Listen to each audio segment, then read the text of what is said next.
The 22nd of Shvat, 1988, the passing of Rebbetzin Chaya Mushka Schneerson, wife of the Lubavitcher Rebbe, marked the beginning of a new era cosmically. Now the world is ready for Mashiach. Having reached the final stage in the redemption process, we began hearing state secrets, innovations, to guide us through this conclusive period. On the 2nd of Nisan, less than 6 weeks later, the Rebbe discussed the expression of Yechi HaMelech, the statement of acceptance and coronation of the Davidic king, explaining that it both gives life to the king and causes the resurrection. Our action impacts the king and gives him his ability to rule. Then, in 1991, for 3 Shabbosim in a row, the Lubavitcher Rebbe clarified our role in this critical time, what we must do to bring Mashiach now. Shabbos Parshas Vayera, the Rebbe stated that all the work to bring Mashiach is done. We are standing ready to accept Mashiach. Now, we have not only the existence of Mashiach, but also the revelation of Mashiach. We need only accept him. In actuality, he is here, he is revealed, and we need to accept him. That is the remaining work. The following week, Shabbos Parshas Chayesara, the Rebbe disclosed more details. We are on the threshold of redemption. Mashiach has already successfully fulfilled all of the criterion of Maimonides, including fighting God's wars. All missions have been accomplished. The only thing remaining is for us to accept Mashiach. This will enable him to do his mission and redeem the world from exile. Everyone must infuse all he does with acceptance of Mashiach. We must explain the concepts of redemption so everyone can accept him. Then, the following Shabbos, Parshas Toldos, the Rebbe explained even further, based on the Mishnah, all the days of your life to bring to the days of Mashiach. When King Mashiach is revealed, this brings to the days of Mashiach, as within his existence are all the details of the days of Mashiach. Metaphorically, the Rebbe compares this to the air of Mashiach versus the light of Mashiach. Air of Mashiach symbolizes his existence, while light of Mashiach represents his activities. Through acknowledging Mashiach's identity, Mashiach's activities will be revealed to all. The primary way to bring Mashiach is to reveal his existence, as all the details of the days of Mashiach will come as a result of the revelation of his existence. The Rebbe is establishing that we have an obligation to accept Mashiach in order for him to bring redemption. Let's explore traditional sources on this subject. Sefer Chinuch questions the commandment of appointing a king. How can we have a command when a command necessitates action? What action is there? God already chose David and his successors forever. His answer? The Jewish people need to establish the sovereignty of the house of David. The prophet Hosea promises the redemption will occur when the Jewish people gather and appoint on themselves one head, the leader from the house of David. And the Malbim explains that as the process of redemption, the Jewish people will appoint the Davidic leader of that generation as their king. The Rebbe already alluded to this in 1991, Shabbos Mishpatim. The appointment of the Mashiach already was. All that is needed is the complete bonding between the king and the people. That was in 1991, 28 years ago. Maimonides establishes that we need to accept the Mashiach of our times. But why is the process in this fashion? Why is it coming through us and not directly from God? David's sovereignty is within every fitting male descendant. When Mashiach will emerge, his kingship is already intact. It is David's kingship that has continued and is expressing itself through him. David's appointment is expressed in every one of his descendants. Seemingly, we are appointing the king who was already appointed some 3,000 years ago. If we look into David's journey to the monarchy, we will understand. We will actually see the same process. David was anointed by the prophet Samuel through God's direct command.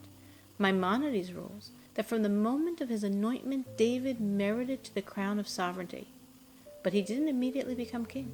Even after the passing of the then King Saul, David still did not become king.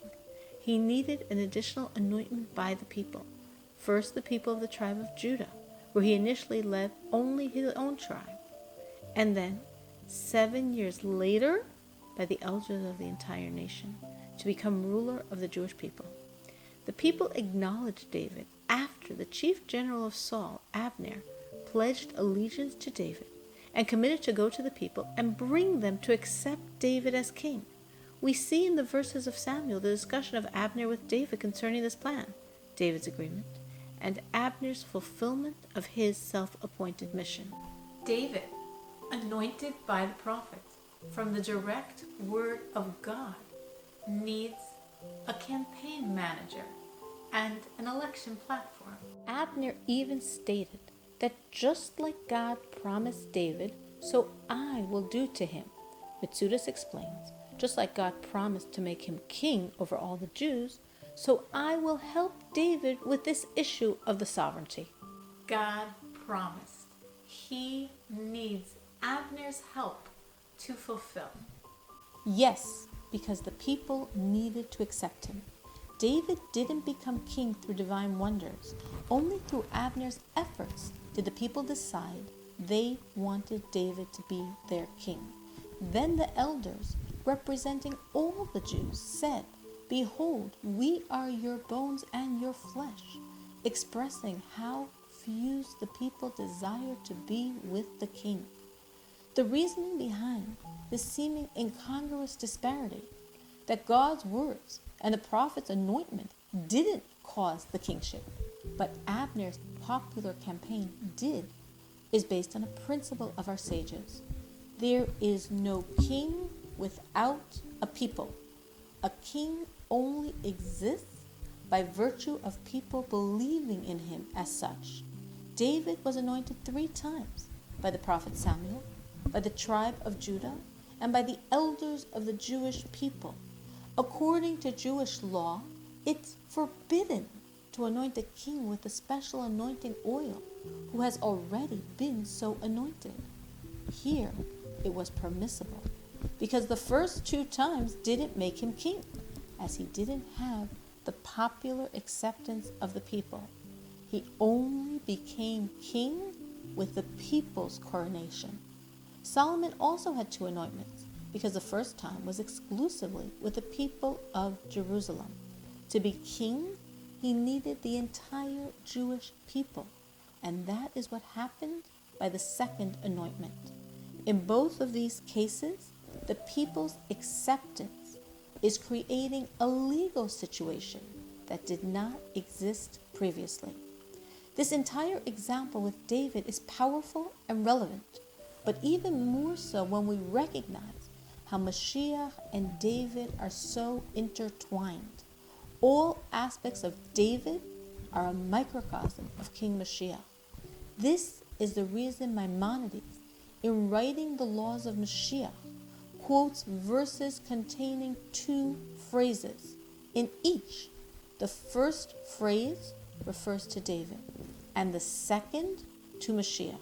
By David in a small way, by Mashiach in a complete fashion. David's inability to rule until the people's acceptance of him, despite being chosen by God, is a powerful message to us about our need to accept Mashiach now, to enable him to redeem the Jewish people and the entire world. Mashiach already has the crown of sovereignty given to David when he was anointed by the prophet Samuel. Mashiach has the appointment to kingship, which David received when he was anointed by the Jewish people. But to reveal his sovereignty in actuality, Mashiach needs the acceptance of the people of that generation. We could question, once David did receive appointment by the Jewish people, why do his successors need further acceptance by the people of each generation? We see historically it's a necessary component, creating a critical juncture in the line of the Davidic kings. Queen Athaliah tried to wipe out every descendant of David, to destroy his line and become the sole ruler of the Jews without any fear of competition. She almost achieved her diabolical desire, but there was one child, a year-old baby, Yoash, that was hidden from her murderers. Athaliah's brother-in-law, the high priest Jehoiada, smuggled Yoash and his nursemaid into the temple, and for 6 years, Yoash was hidden with his nursemaid in the attic area of the Holy of Holies. When Yoash was a 7-year-old child, Jehoiada made a covenant with the high officers that they would do whatever to restore Yoash's reign. And then they all declared together, Yechi HaMelech, long live the king. Why? Jehoiada knew that an action was needed to express their nullification to Yoash's rule. Though this 7-year-old child was innately king, as the heir of David's line, and he's referred to in the verses as king, because he was the king before anyone even knew of his existence. But for his kingship to be actualized, he needed the people's nullification to him. Yechi HaMelech was a traditional expression of the people's nullification to the king's rule. Therefore, Jehoiada and the officers proclaimed this to 7-year-old Yoash to actualize his rulership by their formal acceptance of it. Similarly with Solomon, David declared that Solomon would be his successor. Then David said that the people should proclaim, "Long live the king," to Solomon. This act of acceptance by the people made Solomon the king in actuality. David's statement was not enough. In the commandment of the appointment of the king, there are 2 dimensions. The first is the appointment the first time of God's king, as happened to David when the elders of the Jews accepted him as king over the Jewish people. The second aspect is the future generation's acceptance of the sovereignty of David's descendants. Most significantly, we see this with Mashiach himself.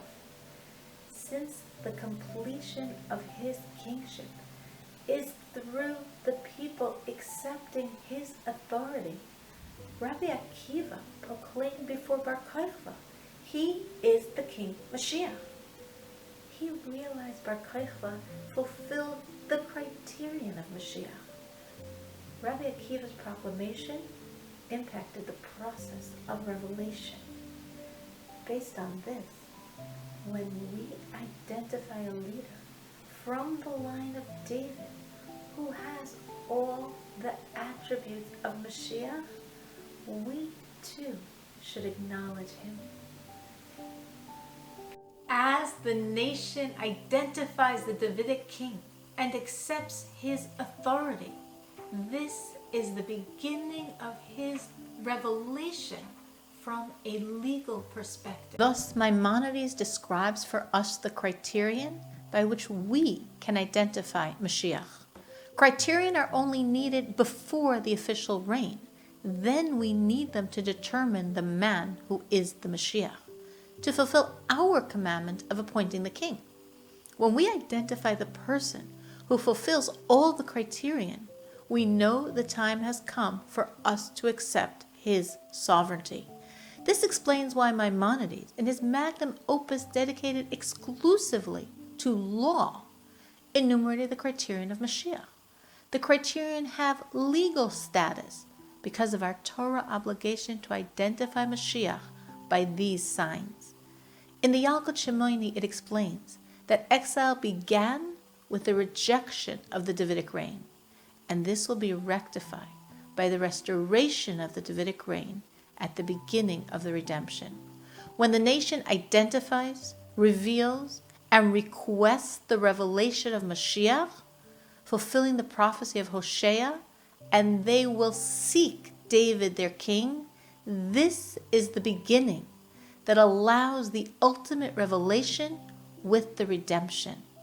Concerning this verse of Hosea, and they will seek God and David their king, Mitsudos explains, the people will seek King Mashiach, who comes from the seed of David, and from him they will seek their request that he should rule them. The people will seek Mashiach and ask him to rule. This is critical in the process of the revelation of Mashiach. Beyond the legal ramifications, the historical aspect, and the prophecies that express this process, the concept of the Jewish people accepting Mashiach to enable him to rule is an expression of a deep Kabbalistic truth. There is no king without a people. We allow God's sovereignty on the world by our coronation of him. The sages say in the Talmud Rosh Hashanah, God requests, say before me verses of Malchios, sovereignty, to coronate me upon you, Kabbalistically, as explained by Reb Chaim Vital in the Priyetz Chaim, in the name of the Arizal. The dimension of Malchus, sovereignty, has nothing of its own. Constructing it is only through the acceptance of its authority by creation. On the eve of Rosh Hashanah, God's desire for creation retreats. Then, with the blasts of the shofar and prayers of Rosh Hashanah, expressing our self-nullification to him and his reign, God once again accepts our coronation and rules this world. The kingship of this world is like the kingship of heaven.